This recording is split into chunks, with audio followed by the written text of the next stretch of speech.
d'être avec nous. On vous a vu aux côtés d'Emmanuel Macron. Bonsoir, Jean-Charles Badeau. Devant le mur des lamentations. Racontez-nous comment le président, qui n'avait pas du tout inscrit cette visite sur son agenda officiel, s'est retrouvé soudainement comme ça au mur des lamentations à Jérusalem, ce qui est un geste extrêmement fort. C'est la première fois pour un président français en exercice. En tout cas, c'est un geste extrêmement fort, évidemment. Je crois que Jacques Chirac avait été aussi, pour être tout à fait honnête. Mais c'est un geste extrêmement fort et important qui n'était pas prévu. Je pense qu'on ne peut pas venir à Jérusalem, en tout cas un chef d'État, sans visiter le lieu le plus sacré de la capitale du peuple juif, qui est le Kotel Amaravi. Et Emmanuel Macron, pour être tout à fait honnête, a visité évidemment le Kotel, mais pas seulement, il a décidé d'aller dans la vieille ville, et il a été au Saint-Sépulcre, il a été aussi sur le mont du Temple, et donc il a visité les trois communautés, ce qui est parfait.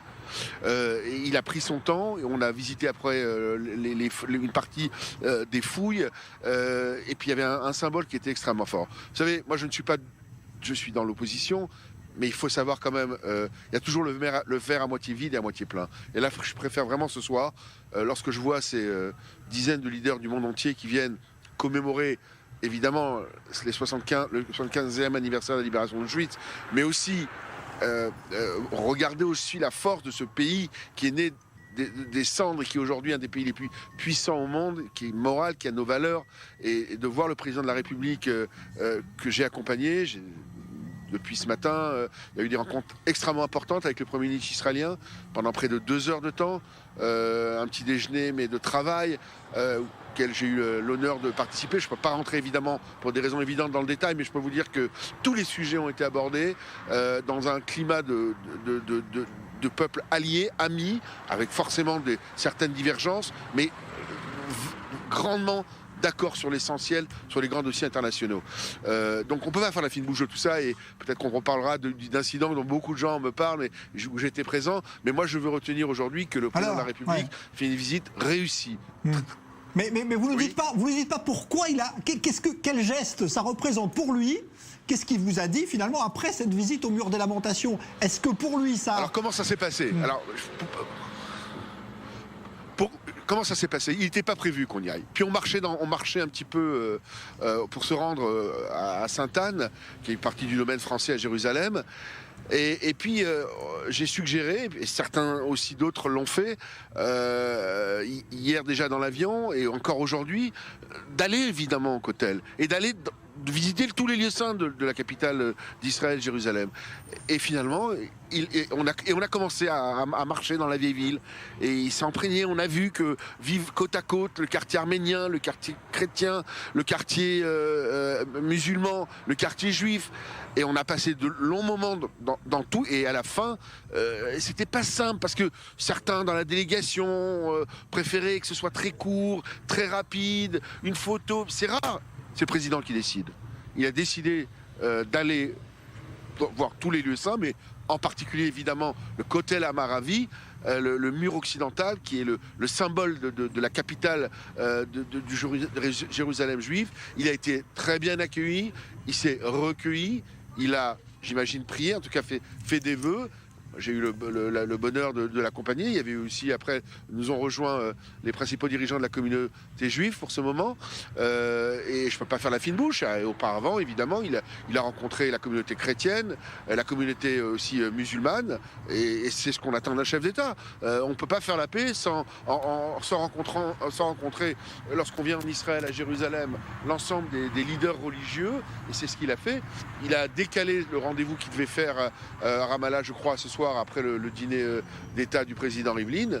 Voilà, et puis comme je vous l'ai dit, il y a eu aussi des moments très importants.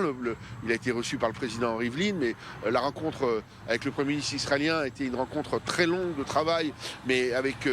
je laisse aux deux parties d'en parler, mais je sais que Benjamin Netanyahou a déjà parlé, par exemple, de l'affaire de la rue des Rosiers, donc je peux, moi, en parler, puisque le Premier ministre israélien l'a sorti dans son Twitter. C'est un sujet qui me tient extrêmement à cœur, le fait d'arrêter des terroristes qui ont tué des Français à Paris en 82, qui vivent librement, après un travail remarquable du juge Trévédic. Ça a été évoqué.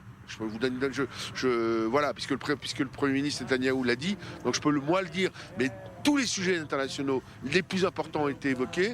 Et je crois que c'est surtout aussi ça qui est très important. Moi, j'attends, en tant que député français, en tant que représentant comme des 150 000 Français ou 180 000 Français qui habitent dans ce pays, ça fait 2 ans et demi que j'attends la visite du président de la République. À 2 reprises, le Premier ministre a annulé. Donc c'était important que le président ne va pas faire la fine bouche. Il reviendra plus longuement une prochaine fois. C'est une bonne visite. Et l'incident, je vais vous en parler parce que j'étais sur la télévision israélienne pour en parler. Les gens retiennent. Allons-y. Alors, qu'est-ce qui s'est passé exactement? Parce qu'on avait l'impression de revoir quand même, je ne sais pas si vous avez eu la même impression, on avait l'impression de revoir Jacques Chirac en 96.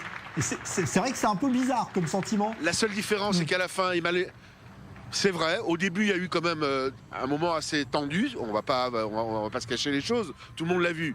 Mais après, ce qui ne s'est pas passé, c'est que Emmanuel Macron a enlacé, quasiment embrassé les 2 responsables du Shabak qui s'occupent de sa sécurité. Ils ont fait... et vraiment, l'incident a été clos. Pourquoi?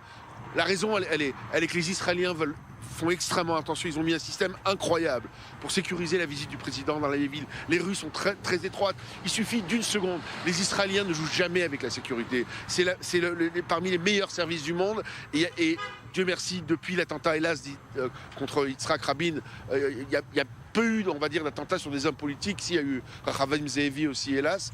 En tout cas, pas parmi des leaders internationaux. Donc il y avait une sécurité qui était à la fois très proche, mais à la fois qui laissait le temps, que vous l'avez, je crois, couvert, le temps au président de serrer des mains. Il s'est attardé, magasin après magasin, il a pris des photos, il a vu des gens d'Asie, il a vu des gens d'Australie, il a vu des Français, etc. D'après les Israéliens, il était convenu qu'il l'accompagnait, y compris de loin, lorsqu'il rentrait chez Sainte-Anne. Mais le président de la République a dit que le domaine de Sainte-Anne, et c'est vrai, ça fait partie du domaine du patrimoine français à Jérusalem, et ça a un statut d'ambassade. Vous savez très bien, Jean-Charles Banoun, que, par exemple, hélas, j'ai des officiers de sécurité, ils ne rentrent pas, quand je rentre dans une ambassade, ils ne rentrent pas dans une ambassade. Une ambassade, c'est un domaine, donc dans une ambassade, c'est des officiers français, de la police française, des gendarmes français, qui sont censés assurer la présidence du président. C'est ce qu'a voulu le président. Initialement, je crois qu'il y a tellement de délégations, une incompréhension au niveau de ce qui veut passer. C'est pour ça qu'au début, les Israéliens ne pouvaient pas le lâcher, ils avaient peur de le lâcher. Le président a voulu aller seul, il a été seul, il a eu des mots un peu tendus à un moment donné, il a décidé, il est libre, il est président de la République.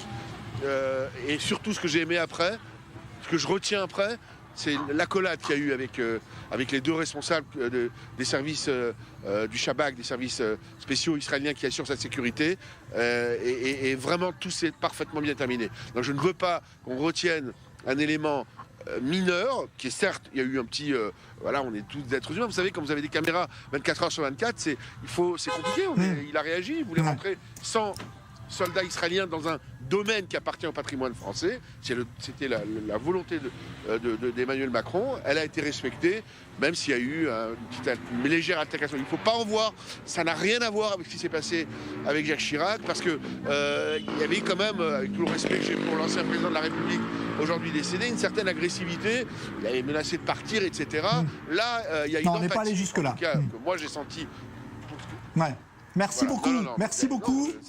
L'incident a été clos, vous l'avez vu, et vous avez surtout vu, je veux retenir les images du président Macron au Kotel. Ça, c'est des images pour moi qui sont les plus importantes de la journée.